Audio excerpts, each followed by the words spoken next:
صاحب کو لتاڑا جاتا ہے نا بہت زیادہ, ہمیں بھی ان سے کچھ اختلافات ہیں, اور میری کیا اوقات بڑے علماء کو, سب کو نہیں, بعض بڑے علماء کو ان سے جیسے کہ ہر سیاسی تنظیم سے اتفاقات صرف اس لیے کہ وہ کیا ہیں, مولانا ہیں.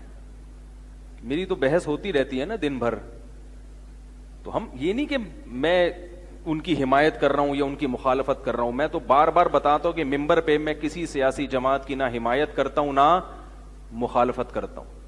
ابھی کچھ دن پہلے میں نے کہہ دیا کہ پی ٹی آئی والوں اللہ کا واسطہ بے حیائی نہیں پھیلاؤ.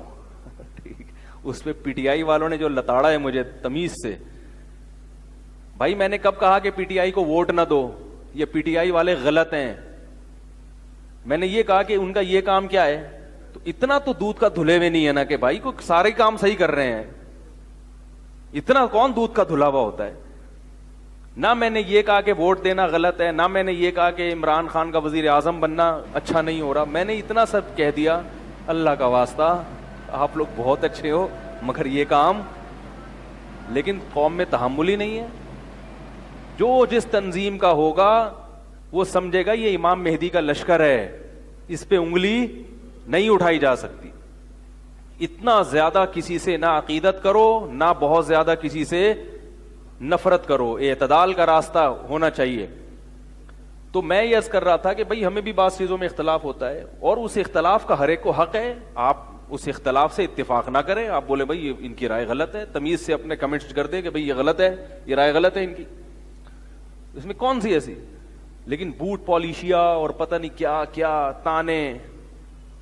یاد رکھو میری جو فوجیوں کے ساتھ تصویریں آتی ہیں نا وہ میں نہیں بنواتا, فوجی بنواتے ہیں میرے ساتھ. سمجھ میں آ رہی ہے. جامعۃ الرشید میں جو پاکستان نیوی کے کچھ بہت سارے آفیسر آئے ہوئے تھے, ان کے ساتھ میری سیلفی ہے, وہ میں نے نہیں بنائی, وہ ان کی خواہش تھی کہ مفتی صاحب کے ساتھ ہماری ایک. اس پہ تو آپ کو شکر ادا کرنا چاہیے کہ فوجیوں میں بھی اتنی علماء سے محبت ہے کہ وہ ان کے ساتھ کھڑے ہو کر سیلفی. اس پہ مجھے تانے دے رہے ہیں فوجیوں کے بوٹ پالش کر رہے ہیں.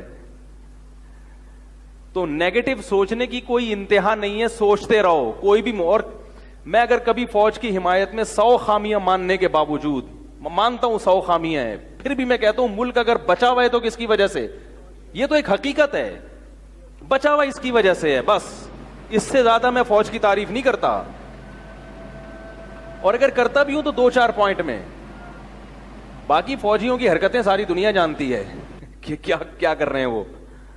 حکومت ہی فوج کی ہے, جمہوریت تو ڈرامہ بازی ہے. جمہوریت کہاں ہے ملک میں, تھوڑی تھوڑی جمہوریت ہلکی پھلکی رکھی ہوئی ہے, لیکن ہوتا وہی ہے جو اسٹیبلشمنٹ چاہتی ہے, انتظامیہ آپ کی چاہتی ہے, اور فوج چاہتی ہے, اور آئی ایس آئی چاہتی ہے, ہوتا وہی ہے. اب اس میں 2 رائے ہو سکتی ہیں کہ ہمیشہ وہی ہوتا ہے جو فوج چاہتی ہے, تو یہ صحیح ہوتا ہے یا غلط ہوتا ہے. میرا موقف یہ ہے کہ فوج اگر کھلی جمہوریت چھوڑ دینا تو ملک کا تباہ ہو جائے گا, یہ میرا موقف ہے. کیونکہ آپ پاکستان کو دوسرے ملکوں پہ قیاس, ترکی پہ قیاس نہیں کر سکتے. آپ پاکستان کو ترکی پہ نہیں ہے, اسی طرح آپ پاکستان کو دیگر ممالک پہ بھی. پاکستان جغرافیائی لحاظ سے بہت بڑی مصیبت میں پھنسا ہوا ہے, انڈیا اس کا دشمن ہے, اور بہت سارے ممالک, میں نام نہیں لوں گا پھر وہ ایک مسئلہ کھڑا ہو جائے گا میرے لیے. اتنے بڑے بڑے ہمارے ملک کے دشمن موجود ہیں کہ اگر کنٹرول ایجنسیوں کے ہاتھ سے نکل گیا تو آپ کے ہاتھ سے ملک نکل گیا. وہ ایک ٹرین کی جو پٹری تھی نا, ٹریک, اس پہ کسی نے, اکثر لوگ نا گاؤں کے بچے وہاں جا کے قضائے حاجت کرتے تھے. بچوں کو تو کہیں بھی جگہ ملے کر لیتے ہیں نا, تو بچوں نے دیکھا یہ پٹری پہلے سے بنی ہوئی ہے, اس پہ بیٹھ جاؤ.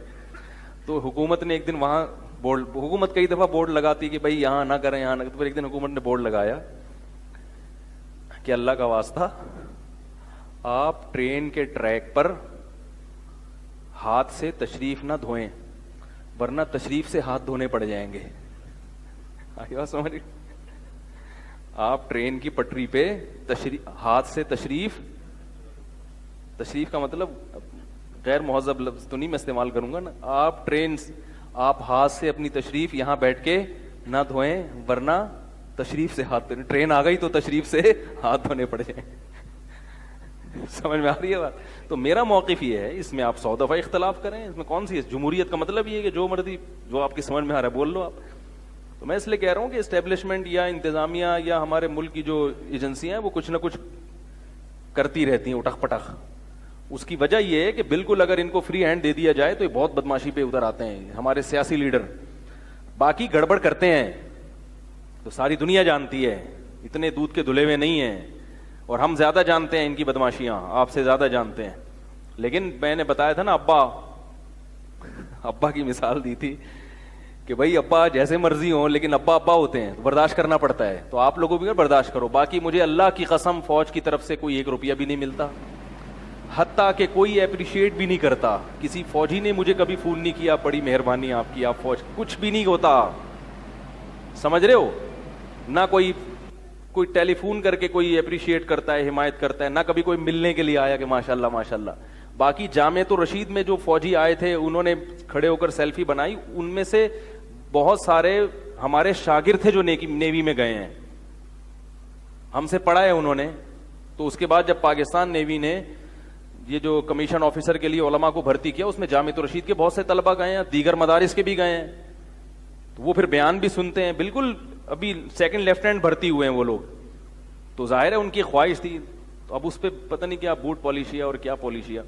تو اللہ کے بندو تھوڑی سی مثبت سوچ رکھ لو، تو منفی سوچتے رہو گے تو مر جاؤ گے. باقی رائے کا اختلاف ہے، آپ کہہ سکتے ہو کہ بھائی ہم آپ کی رائے سے اتفاق نہیں کرتے. تو